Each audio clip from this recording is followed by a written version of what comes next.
Karibu viwanjani.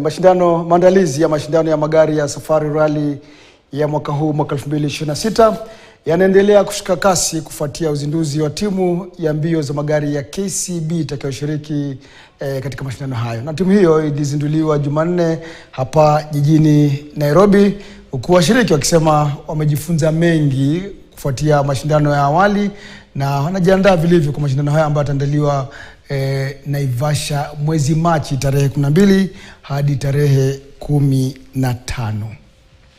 Our vision has been to harness sport as a catalyst for economic opportunities at the source of immense national pride.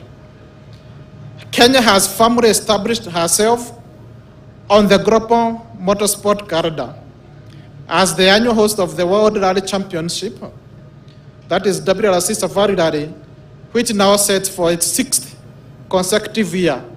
As we look to the 2026 WRC peers, our expectations are for safe, competitive and global celebrated event.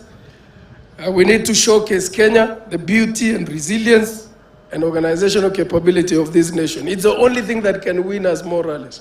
We are training. We have a new car. We moved from a GCA to a GVB. So we are training so hard and we are getting to know everything about the safari. It was a disappointing moment when we lost our engine in the Fesh. I mean, I guess it's a...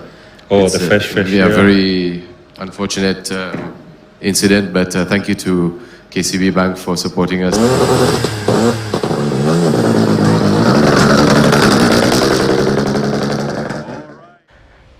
Tutoka katika masala ya